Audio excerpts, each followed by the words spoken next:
everyone. I'm gonna be playing Ace Attorney today. I'm very, very excited. It's not a completely blind playthrough because I kind of did watch Cub Scouts play the beginning of the game, but I still don't know how the game goes. So it's still a blind playthrough. I didn't watch the whole gameplay. I just thought it was really good, and then I decided maybe I should just play it for myself instead of just watching. But so let's begin. Oh, I'm so excited. Play the first turnabout. Yes. I got an achievement unlocked. The first steps. Okay, cool. Cool.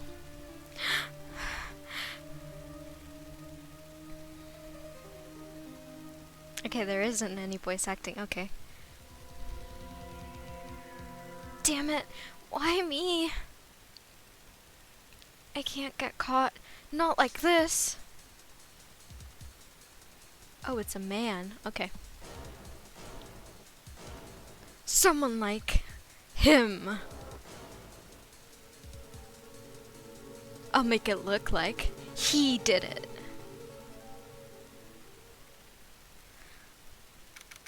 August 3rd, 9:47 a.m. District Court Defendant Lobby number 2. Boy, am I nervous. Right. Oh, she's adorable. Oh, hiya, Chief.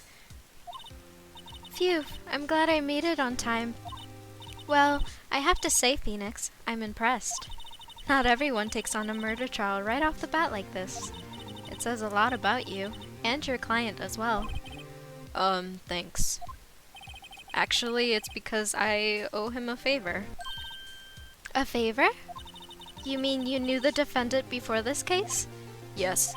Actually, I kind of owe my current job to him. He's one of the reasons I became an attorney. Well, that's news to me. Just really want to help him. I owe him that much. It's over. My life, everything, it's all over. Is that your client screaming over there? Yeah, it's him.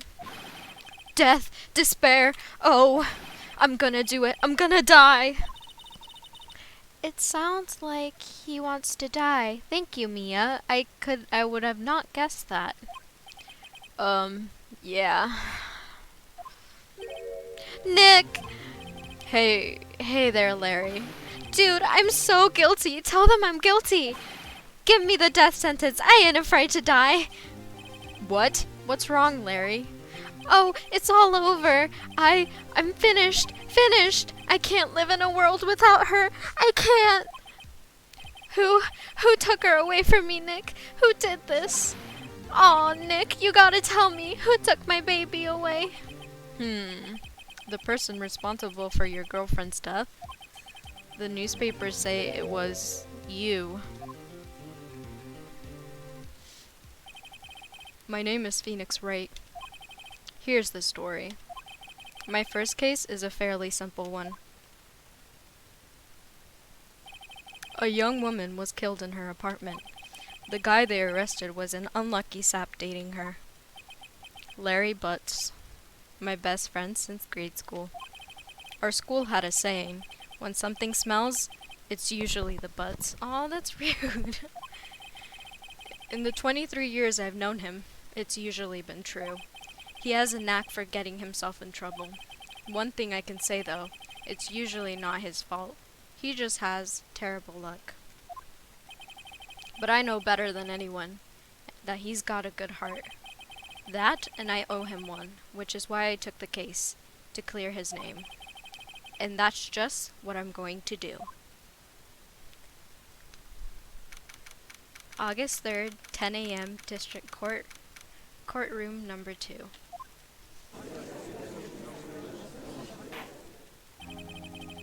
Court is now in session for the trial of Mr. Larry Butts. The prosecution is ready, Your Honor. The, defense is ready, Your Honor. Ahem! Mr. Wright, this is your first trial, is it not? Yes, Your Honor. I'm, a little nervous. Your conduct during this trial will decide the fate of your client. Murder is a serious charge. For your client's sake, I hope you can control your nerves. Thank you, Your Honor. Mr. Wright, given the circumstances, I think we should have a test to ascertain your readiness. Yes, Your Honor. Hands shaking, eyesight fading. The test will consist of a few questions. Answer them clearly and concisely. I can't decide a voice for the judge, so I'm sorry. Maybe I'll give him an old man voice. I'm gonna do that next time. Please state the name of the defendant in this case. Larry Butts. The defendant? Well, that's Larry Butts, Your Honor. Correct. Just keep your wits about you and you'll do fine. Next question. This is a murder trial. Tell me, what's the victim's name? Hugh. I know this one. Glad I read the case report cover to cover so many times. It's... Wait. Uh-oh. No way, I forgot. I'm drawing a total blank here. Phoenix, are you absolutely sure you're up to this? You don't even know the victim's name? Oh, the victim. Of course I know the victim's name. I just forgot. Temporarily. I think I feel a migraine coming on. Look, the victim name is listed on the court record. Just press tab to check it at any time, okay? Remember to check it often. Do it for me, please. I'm begging you. Mr. Wright, who is the victim of this case? Okay, let's check, because I honestly have no idea. Attorney badge. No one would believe I would be a defense attorney if I didn't carry this. Time of death. Cindy. Her name is Cindy. Cindy. Oh, shit. Is it Cindy Block or Cindy Stone? Can I open it? Mia. Cindy Stone, the victim in this case, a model. She lives in an apartment by herself. Okay. Cindy Stone. The victim's name is Cindy Stone. Correct. Now, tell me, what was the cause of death? She died because she was hit by a blunt object, if I remember correctly. Loss of blood due to blunt trauma. Yeah. She was struck once by a blunt object. Correct. You've answered all my questions. I see no reason why we shouldn't proceed. You seem much more relaxed, Mr. Wright. Good for you. Thank you, Your Honor. Because I don't feel relaxed, that's for sure. Well then. First, a question for the prosecution. Mr. Payne? Yes, Your Honor. As Mr. Wright just told us, the victim was struck with a blunt object. Would you explain to the court just what that object was? The murder weapon was a statue of the thinker. It was found lying on the floor next to the victim. I see. The victim accepts it into evidence. Statue added to the court record. A statue in the shape of the thinker. It's rather heavy. Right. Be sure to pay attention to any evidence added during the trial. That evidence is the only ammunition you have in court. Use tab to check the court record frequently. Oh shit, sorry. Mr. Payne, the prosecution may call its first witness. The prosecution calls the defendant, Mr. Butts, to the stand. Chief, what do I do now? Pay attention. You don't want to miss any information that might help your client's case. You'll get your chance to respond to the prosecution later, so be ready. Let's just hope he doesn't say anything. Unfortunate. Oh no. Larry gets excited easily. This could be bad. Ahem. Mr. Butts, is it not true that the victim had recently dumped you? Hey, watch it, buddy. We were great together. We were Romeo and Juliet, Cleopatra and Mark Antony. Didn't they all die? I wasn't dumped. She just wasn't taking my phone calls or seeing me. Ever. What's it to you anyways? Mr. Butts, what would you describe as generally what we mean by dumped? In fact, she had completely abandoned you and was seeing other men. She had just returned from overseas with one of them the day before the murder. What do you mean, one of them? Lies. All of it. Lies. I don't believe a word of it. Your Honor, the victim's passport. According to this, she was in Paris until the day before she died. Passport added to the court record. The victim apparently arrived home from Paris on 7:30, the day before the murder, July 30th. Indeed. She appears to have returned the day before the murder.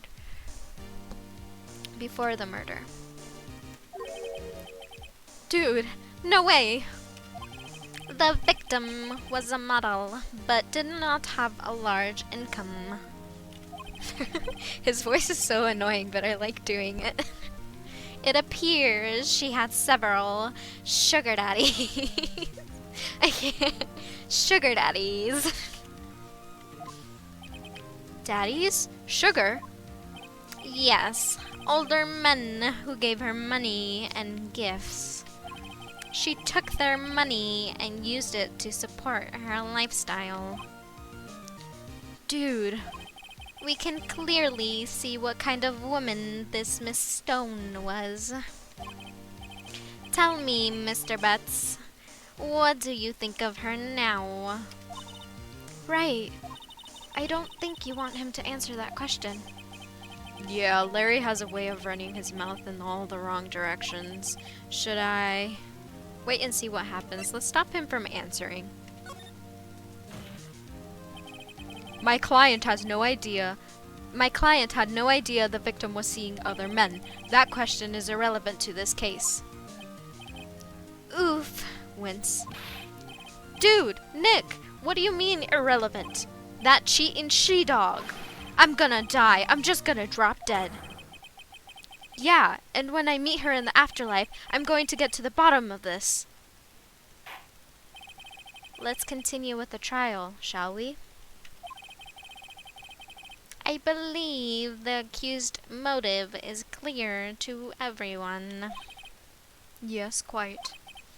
Oh boy, this is not looking good. Next question.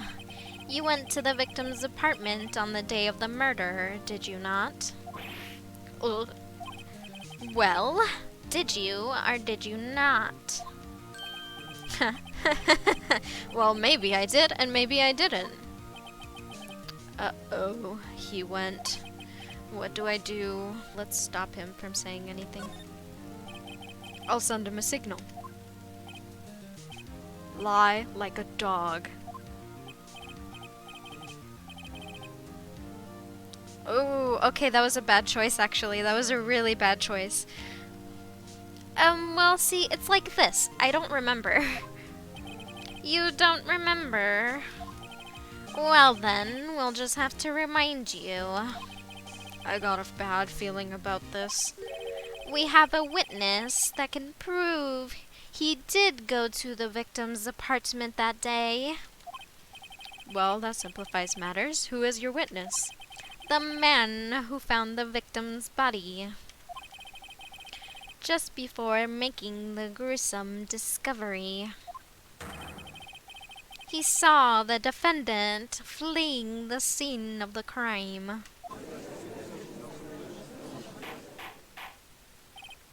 Order! Order in the court. Mr. Payne, the prosecution may call its witness. Yes, Your Honor. This is bad. On the day of the murder, my witness was selling newspapers at the victim's building. Please bring Mr. Frank Sawheat to the stand.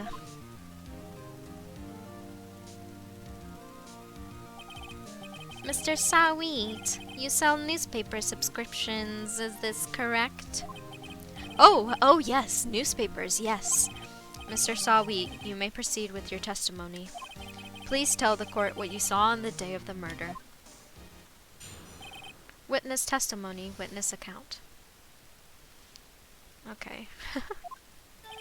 I was going door to door selling subscriptions when I saw a man fleeing an apartment. I thought he must be in a hurry because he left the door half open behind him. Thinking it strange, I looked inside the apartment. Then I saw her laying there, a woman, not moving, dead. I quailed in fright and found myself unable to go inside.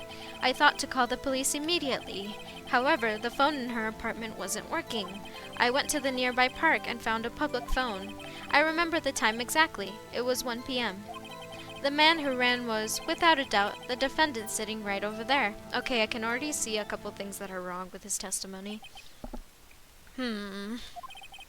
Larry, why didn't you say the truth? I can't defend you against a testimony like that. Incidentally, why wasn't the phone in the victim's apartment working? Your Honor, at the time of the murder, there was a blackout in the building. Aren't phones supposed to work during a blackout? Yes, Your Honor. However, some cordless phones do not function normally. The phone that Mr. Sawheat used was one of those. Your Honor, I have a record of the blackout for your perusal. Blackout record added to the court record. Electricity to Miss Stone's building was out from noon to 5 on the day of the crime. Now, Mr. Wright. Yes, Your Honor. You may begin your cross-examination. Cross-examination, Your Honor? All right. This is it. The real deal. What exactly am I supposed to do? Why, you exposed the lies in the testimony the witness just gave. Lies? What? He was lying? Your client is innocent, right? Then that witness must have lied in his testimony. Or is your client really guilty? Huh? How do I prove he's not? You hold the key. It's in the evidence. Compare the witness testimony to the evidence at hand. There's bound to be a contradiction in there. First, find contradictions between the court record and the witness testimony. Then, once you've found the contradictory evidence, present it and rub it in the witness's face. Okay.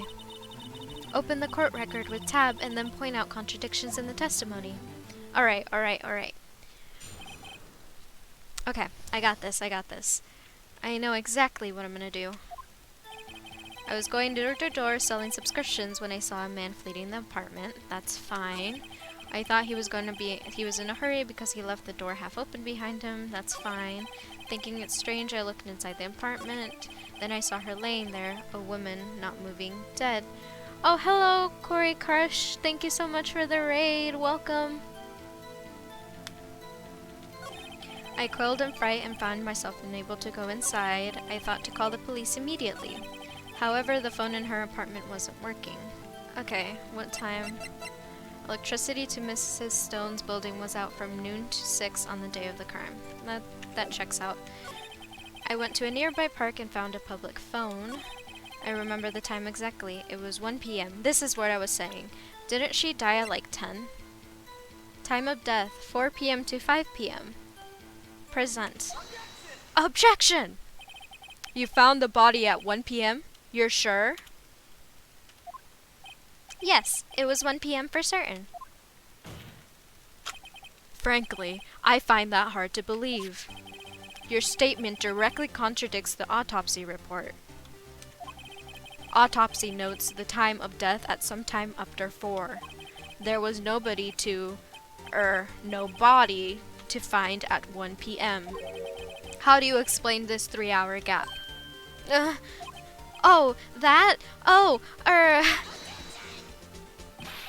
This is trivial. The witness merely forgot the time. After his testimony, I find that hard to believe. Mr. Sawheat, why were you so certain that you found the body at 1 p.m.? Gee, that's a really good question. Great job, right? Way to put him on the spot. That's all you have to do. point out contradictions. Lies always beget more lies. See through one, and their whole story falls apart. Wait, I remember now. Would you care to give your testimony again?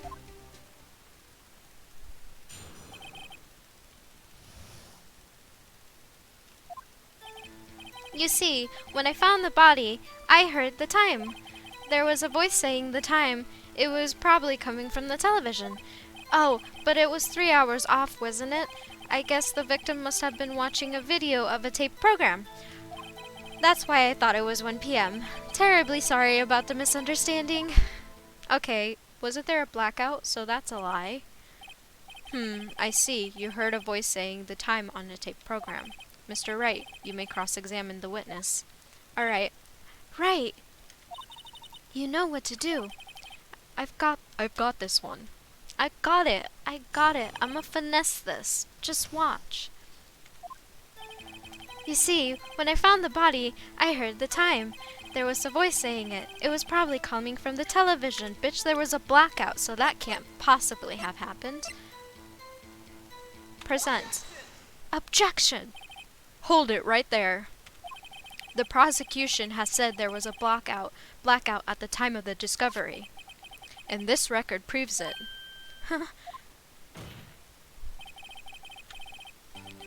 You couldn't have heard a television or a video. The defense has a point. Do you have an explanation for this, Mr. Sawi? No, I find it quite puzzling myself, quite. Wait, I remember now. Mr. Sawi, the court would prefer to hear an accurate testimony from the very beginning. These constant corrections are harming your credibility. That, and you seem rather distraught. My apologies, Your Honor. It must have been the shock of finding the body. Very well, Mr. Sawi. Let's hear your testimony once more, please. Okay, let's see what lies you come up with now. Actually, I didn't, hear the time. I saw it. There was a table clock in the apartment. Was it there? Yeah, the murder weapon. The killer used it to hit the victim. That must have been what I saw. That's just confusing. You saw a clock? I guess that would explain it. The defense may cross-examine the witness. Gladly. Alright, well now I don't know what to do. My big brain moment is gone. Actually, I didn't hear the time. I saw it. There was a table clock in their apartment, wasn't there? Yeah, the murder weapon. The killer used it to hit the victim. Alright. That's not a clock. Wait just a moment. The murder weapon wasn't a clock. It was a statue. Now how is it supposed to be a clock? What? You with your objections and your evidence, just who do you think you are? Just answer the question, Mr. Sawi. Hey, I saw it there, okay? There's a clock. Your Honor, if I may. Yes, Mr. Payne. As the witness stated, the statue is indeed a clock. The neck is a switch. You just tilt it, and it says the time out loud. As it doesn't look like a clock, I submitted it as a statue. My apologies. I see. So, the murder weapon was a table clock after all. Well, Mr. Wright, it appears that the witness testimony was correct. This is a clock. Do you have any problems with this testimony now? Yes. Your Honor, there is a gaping hole in the witness testimony. The only way he could have known that the weapon was a clock is to hold it in his hand. Yet the witness testified that he never entered the apartment. Clearly a contradiction. Indeed. The witness knew it was a clock because he went into the apartment. You're lying. You were inside the apartment on the day of the murder. Oh yeah? Prove it. Prove I went in there. I'll do better than that. I can prove you were the one who killed her. You struck her with the clock, and the shock of the blow triggered the clock's voice. That was the sound you heard. Order in the court. Intriguing. Please continue, Mr. Wright. Yes, Your Honor. Mr. Saweet, the sound must have left you quite an impression on you. Understandable, since the murder weapon spoke just as he hit the victim. That voice was burned into your mind. That's why you were so certain about the time. What's the meaning of this?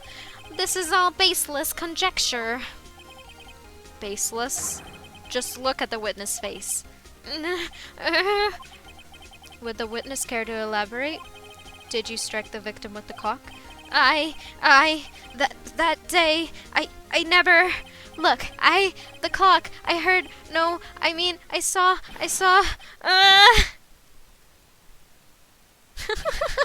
Shut up, I hate you. It was him, I tell you, I saw him. He killed her, and he should burn, give him death.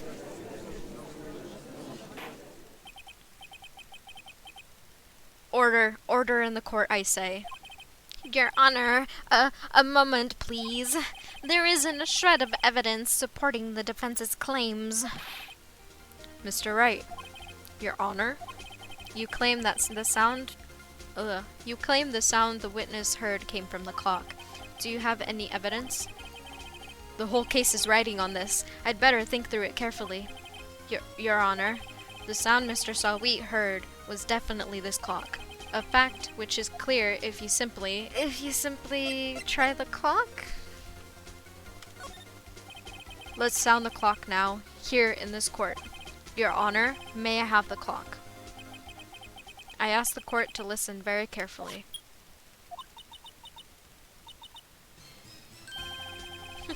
That certainly is a strange way to announce the time.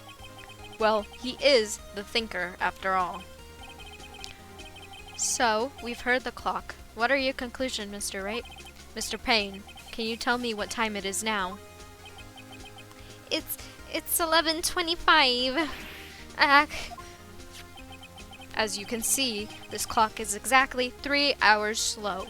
Precisely the discrepancy between what Mr. Saweet heard and the actual time of death. So, Mr. Saweet, try to talk your way out of this one. You forgot one thing. Uh-oh, what's he talking about now? Well, it may seem like the clock is running 3 hours slow. It proves nothing. How do you know it was running 3 hours slow on the day of the murder? If you can't prove that, you don't have a case.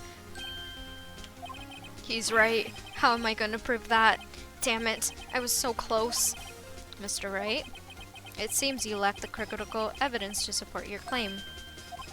Yes, Your Honor. This means I cannot let you indicate the witness.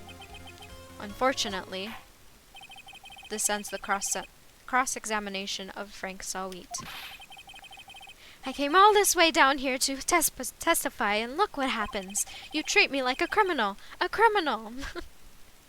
This reminds me of that one Vine where it's like, when I was in the 3rd grade, everyone treated me like a criminal because I killed somebody. Your lawyers are all slime. I almost had him. Sorry, Larry. I failed you. There's nothing I can do about it now. Not so fast, Mr. Saweet. Mia, I mean, Chief. Listen up, right? Don't throw this one away. Not like this. Think. But Chief, it's over. I can't prove the clock was slow the day of the murder. Nobody can prove that. Well, yes. But that doesn't mean you can't still win. Try thinking out of the box. Don't waste your time doubting the facts. Assume the clock was 3 hours slow and think through it. Ask yourself, why was the clock 3 hours slow? Figure out the reason and you'll have your proof. Right? Right? Can you think of a reason To why the clock would be 3 hours slow? Yes. Wait, maybe I can prove it. You must have the evidence somewhere that can prove it, right? Find it and let them have it. Well, Mr. Wright, you say the clock was already running slow on the day of the murder. Have you found evidence to support this claim? Of course. There is a piece of evidence in the court record that can prove my claim beyond a doubt. Ha! Tough words. Let's see you pull this one off. Let's see this evidence that proves why the clock was running slow. Let's try the passport. Because wouldn't there be like a delay? Because she was in Paris. I don't know if Paris is like 3 hours delay, but... Boom. The evidence had just returned home from abroad the day before the murder. As we all know, the time difference between here and Paris is 9 hours. When it's 4 p.m. here, it's 1 a.m. the next day there. The clock wasn't 3 hours slow, it was 9 hours fast. The victim hadn't reset her clock since returning home. That's why the time you heard when you struck her dead in her apartment was wrong. Proof enough for you, Mr. Sawwheat, or should I say, Mr. Did It. Good job, Phoenix.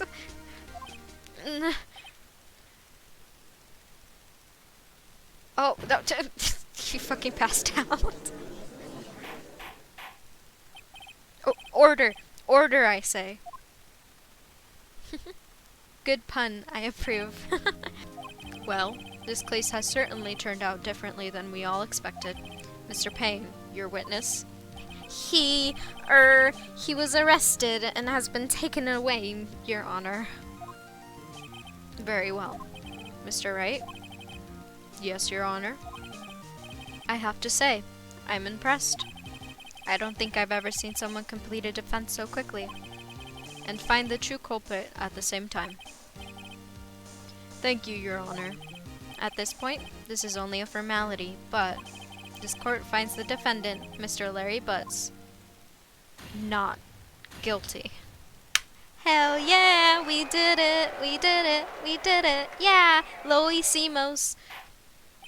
And with that, this court is adjourned. It turns out that Frank Sawwheat was a common burglar. He posed as a newspaper salesman to check and see when people were out of the house. That day, when Larry went to her apartment, the victim wasn't home. After he left, Mr. Sawwheat let him in to do his dirty work. While he was searching her place, the victim returned. Flustered, Mr. Sawwheat grabbed the nearest blunt object he could find.